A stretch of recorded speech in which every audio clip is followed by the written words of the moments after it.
يا أيها الإنسان ما غرك بربك الكريم الذي خلقك فسواك فعدلك في أي صورة ما شاء ركبك. Semua kesesatan yang terjadi itu memang karena syubhat. Maka syubhat itu harus diungkap. Harus diungkap, dan tak mungkin mengungkapnya kecuali para utusan Allah Subhanahu wa taala.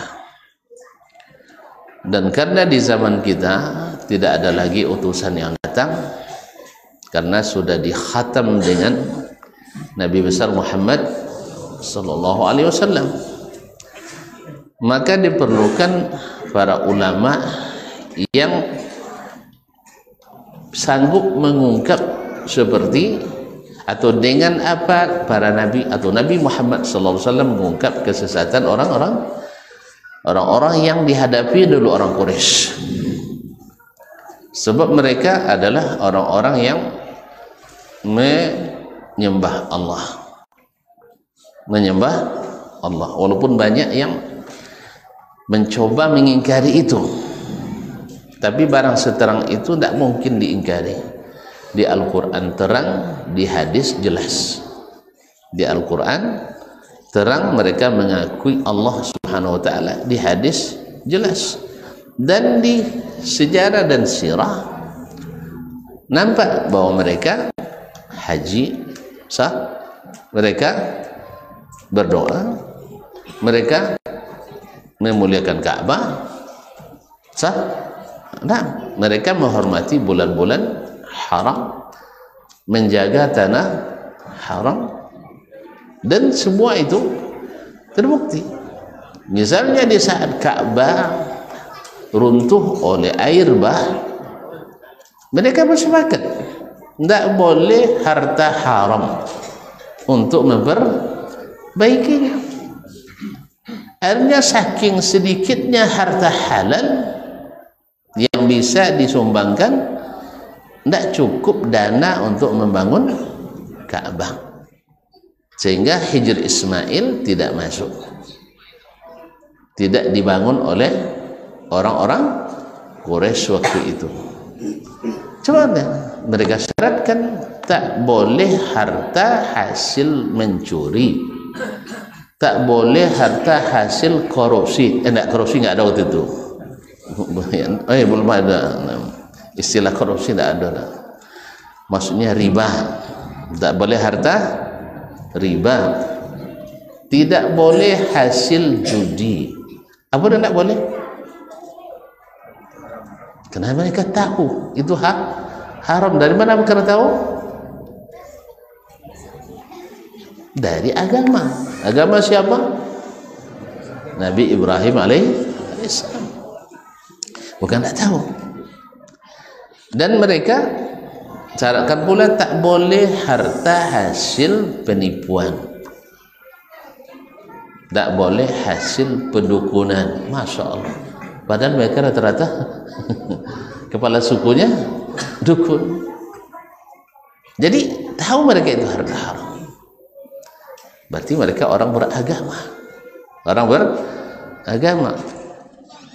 dan ketika mereka dipanggil untuk mengikut yang diwahyukan, mereka menolak dengan alasan kami punya ulama juga. Punya ulama yang lebih dulu. Ittabi'u ma anzalallah, ikut yang Allah turunkan. Qalu bal nattabi'u ma alfaina alaihi aba'ana. Dah, kami tidak mau ikut. Yang kami ikuti adalah ma alfaina alaihi aba'ana, yang kami dapatkan nenek moyang kami dulu melakukannya. Mereka kan juga ulama, mereka juga ulama menurut pandangan mereka. Jadi wahyu sering terhenti melaju oleh syubhat yang mereka sebut para ulama. Sampai hari ini masih ada. Ya, masih ada orang yang mengatakan hadis Nabi, Al-Quran dan hadis tak akan diterima sebelum dapat cap legalitas dari ulama. Jadi ulama lebih tinggi martabatnya dari Al-Quran dan hadis. Fa inna lillahi wa inna ilaihi raji'un. Ini subhanallah, balik lagi ke jahiliyah. Balik lagi ke jahiliyah. Perkataan Allah dan Rasul harus dapat pengesahan ulama. Sedangkan Nabi mengajarkan dan para imam yang ikuti Nabi SAW dengan setia mengajarkan perkataan ulama harus dapat legalitas dari firman Allah dan hadis Rasulullah sallallahu alaihi wasallam. Itulah rahasianya kenapa mereka memaksa untuk mencari imam selain Rasulullah sallallahu alaihi wasallam. Kalau sunnah enggak, imamnya siapa? Rasulullah. Kalau ahli bidah enggak, imamnya bermacam-macam. Lain tempat, lain iman. Lain tempat, beda padang, beda ilalang. Jadi dasarnya ilalang, bukan sunnah Nabi alaihi salatu wasallam. Kalau kita enggak, di bab apapun imam kita Nabi alaihi salatu wasallam. Bab apapun imam kita Nabi alaihi salatu wassalam. Nah, Syekh melanjutkan bahwa di saat umat dulu sudah tersesat jalan dengan niat tak beribadah kepada Allah. Niatnya beribadah kepada Allah. Kan awal Rasul kan Nabi Rasul pertama siapa? Nuh alaihissalam. Setelah 1000 tahun sejak Nabi Adam mulai rusak orang, mulai rusak. Akhirnya datang kiai yang aslinya syaitan, iblis, tapi menyerupai kiai orang saleh. Jadi ketika akidahnya lemah, maksiat banyak, maka iblis senang dengan itu, pura-pura menasihati jangan berbuat maksiat. Lalu gimana? Digiring secara lambat tapi pasti untuk yang lebih besar dari maksiat, yaitu syirik. Jadi kalau seandainya ada orang fokus saja pada masalah maksiat, korupsi, kezaliman pemimpin dan masalah-masalah maksiat lainnya, tapi lalai dengan tauhid, hati-hati. Karena memang ini cara dari cara-cara syaitan untuk masuk ke kita. Dia jadikannya syubhat itu indah. Yang penting asal jangan maksiat. Nak beribadah menurut keyakinan masing-masing silahkan. Enggak. Nabi SAW ketika datang berdakwah bukan memperbaiki maksiat dulu. Sahih? Tidak memperbaiki maksiat. Nabi tidak langsung, hai judi haram, minuman keras tak boleh, zina, keji. Nabi tidak. Sebab itu tuh terjadi karena akidah yang tak jelas. Jelas? Akidahnya dibangun di atas pendapat. Tentu hukumnya juga di atas pendapat. Yang kalau sudah pendapat tentu kaitannya dengan pendapat. Nah, itu masalahnya. Dengan pendapatan. Barakallahu. Jadi kaum muslimin dan muslimat, diutuslah Nabi Nuh alaihissalam. Fa awwaluhum Nuhun arsalallahu ila qaumihi lamma ghalau fis salihin. Diutus Allah kepada kaumnya tatkala mereka ghulu, berlebihan menghormati orang-orang saleh. Kemudian siapa orang saleh itu? Wad, Suwa, Yaghut, Ya'uq wa Nasr. Seperti yang disebut dalam surat Nuh, wala tazarunna alihatakum wala tadrun waddan wala suwa'an wa la yaghutha wa ya'uqa wa nasra. Kemudian wa akhirur rasul Muhammad sallallahu alaihi wasallam.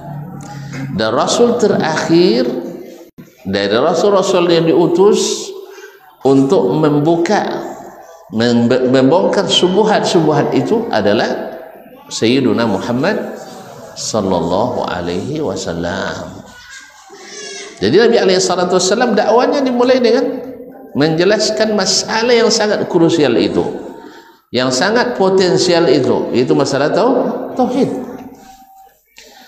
Karena kalau sudah biasa menyerah dalam bertauhid, mudah-mudahan mudah menyerah dalam beribadah. Tapi kalau di tauhid sudah tak mau menyerah, sebab tauhid itu keyakinan. Tuan-tuan masih ingat iblis kenapa dia tak mau sujud sama Adam? Karena dia berkeyakinan dirinya lebih baik daripada Adam. Bahkan Allah ingatkan iblis, kamu kenapa tidak mau sujud kepada Adam yang saya ciptakan dengan tanganku, dengan kedua tanganku. Iblis paham bahwa itu kelebihan Adam, maka dia jawab dengan kelebihannya pula. Menurutnya apa kelebihannya? Aku kau ciptakan dari api. Tapi datang orang-orang sekarang mengingkari Allah punya tangan. Kalau doa kau dia iblis dia dari awal tahu dia dijebak bantah dia.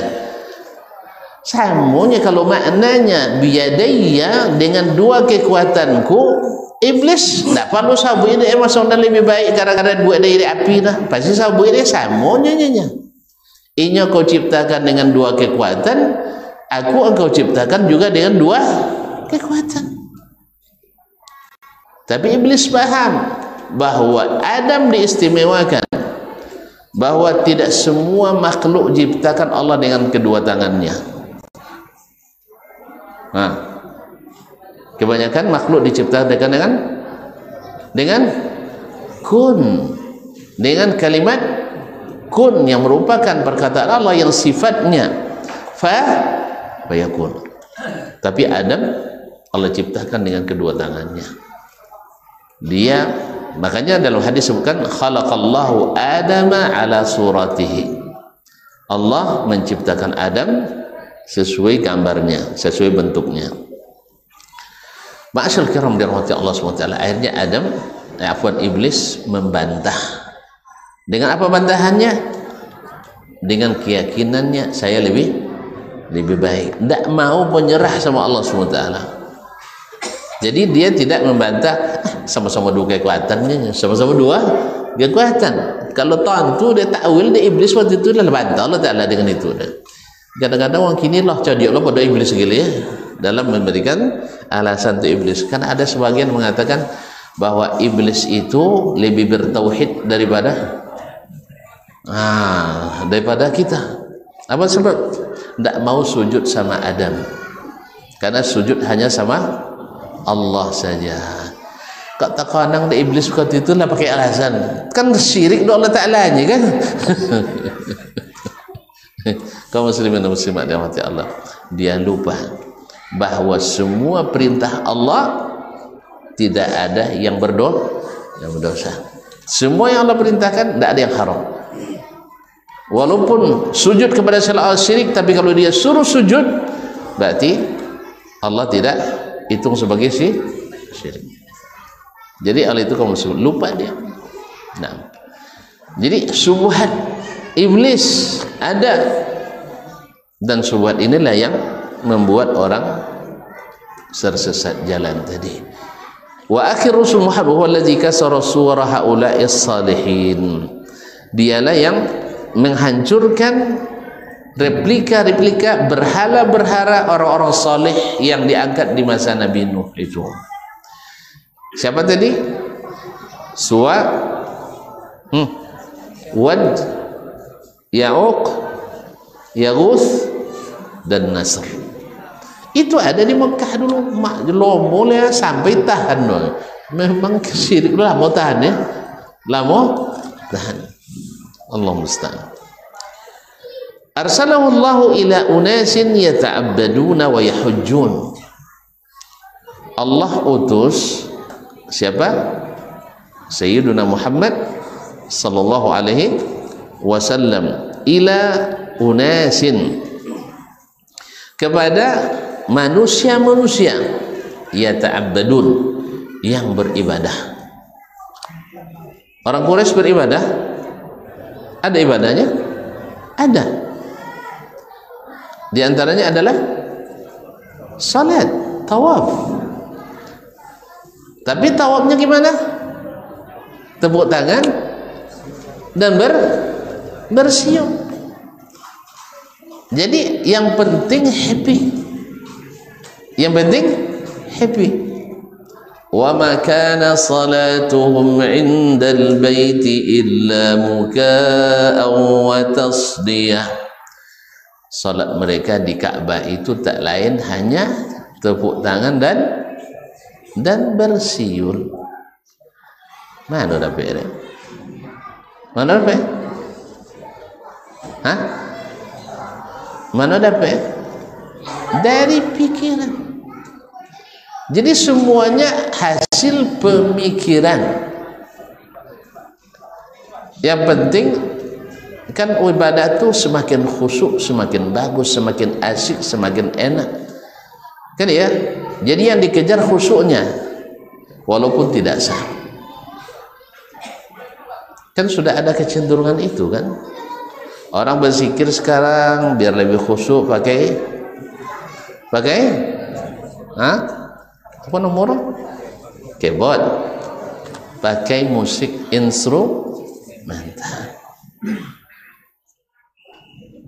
Supaya asyik. Karena ada Nabi punya Nabi punya seorang pemusik. Dalam Quran ada surat musik. Assallallahu alaihi wasallam. Lihat syubhat kaum muslimin muslimat rahmati Allah SWT. Ya, barang yang terang benderang tapi bisa menjadi syubhat yang menggelapkan. Akhirnya apa? Akhirnya mereka solatnya berganti menjadi siulan dan tepuk tangan. Iya kan, heran kalau seandainya Syiah beribadahnya begini. Tak lama nanti gini lagi. Tak lama nanti begini lagi kan. Nah, jadi kaum muslimin dan muslimat rahmati Allah SWT. Jadi banyak orang beragama, berkeyakinan dengan hasil pikiran. Masya Allah. Sebagai contoh, ini karena kemarin saya tengok yang jadi rujukan ahli syubhat di negeri kita, seorang doktor dari Libanon, Masya Allah, dengan bahasa yang fasih, ketika membahas hadis bunda kita Zainab, iya Ummul Mukminin kan, Ummul Mukminin Zainab mengatakan kepada para istri Nabi yang lain, zawwajakunna ahlukunna wa zawwajanillahu min fawqi sab'i samawat. Kalian istri-istri Nabi yang lain maksudnya dinikahkan oleh para keluarganya, ayahnya yang menikahkan. Kalau saya dinikahkan oleh Allah dari atas langit ketujuh. Apa maksud Zainab? Iya, apa maksud Zainab? Tentu tidak menunjukkan keistimewaannya. Sahih? Ada dalilnya bahwa dia dinikahkan oleh Allah? Hah? Tidak ada. Hah? Tak nawa tu tak habis. Falamma qada Zaidun minha wa taran zawwajnakaha. Setelah Zaid menyelesaikan urusannya dengan Zainab, kan suami Zainab asalnya Zaid bin Haritha. Zaid adalah anak angkat Nabi sallallahu alaihi wasallam. Setelah cerai selesai, kami nikahkan engkau dengannya. Siapa kami? Allah Ta'ala. Jadi dia katakan, Zainab mengatakan, saya dinikahkan oleh Allah dari atas langit ketujuh. Nah tu angku ka inda amonemo Allah dia teh. Di ayat menolak ndak nawo, hadis menolak ndak nawo. Akhirnya pakai ilmu toko-toko, ilmu kira-kira. Jadi apa katanya? Jadi makna daripada dari atas langit ketujuh, maknanya adalah Zainab dicatat pernikahannya di Lauhil Mahfuz dengan catatan khusus. Mana dapat ini? Sampainya ke Lauhil Mahfuz. Masya Allah, memang panduto. Susah nak. Ini memang kalau bid'ah tu kalau tidak ada duto, tidak elewat, tidak asal. Jadi akhirnya main toko-toko je ilmu tu. Masalah yang sekrusial itu, ayat yang sejelas itu, hadis yang seterang itu, bahawa Allah di atas bisa hilang gara-gara ilmu toko-toko. Tahu ilmu tokonya? Lain? Main toko-toko aja. Mosong ada catatan khusus. Tu tanya, kayaknya malah ni. Apa muka catatan khusus dulu ya? Misalnya nikah Khadijah pakai huruf nasakh, khat, tentu khat kaligrafinya, atau tiba ni nikah Zainab pakai khat thulus. Itu makasih. Kalau itu makasih, ini bukti. Atau misalnya suai nikah Zainab batang dalam kaca, dalam kaca kristal. Suai nikah Aisyah lain-lain batang jadi amplop biasa. Itu makasih kita bahasa. Kan tak ada jawaban lah. Hanya ilmu toko-toko. Yang penting asal jin jolo di hati, kenapa lah dalil. Yang penting jin yakin Allah di hati. Apa alasan? Catatan khusus. Apa makna catatan khusus? Kan pakai jawab atau pakai tinta meh, yang lain pakai tinta biasa. Nah gimana dong ayah? Atau nikah Zainab dahulu ditulis pada nelayan. Ada ilmu tentang turun? Tak tahu. Hanya ilmu toko-toko. Tapi dokter jadi rujukan. Karena memang ahli membuat subuhat asal jangan Wahabi. Asal jangan Wahabi. Bukan Wahabi, ini Nabi yang merekomendasikan itu. Bahwasanya Allah di atas. Para istri Nabi meyakini itu. Maka Aisyah bertanya ketika Nabi Mi'raj. Kemana Mi'raj? Tidak jauh. Kemana Mi'raj? Kata. Kan di atas langit tujuh oleh. Nah, apa ditanyong di Aisyah kayaknya? Apa tanyong di Aisyah kayaknya?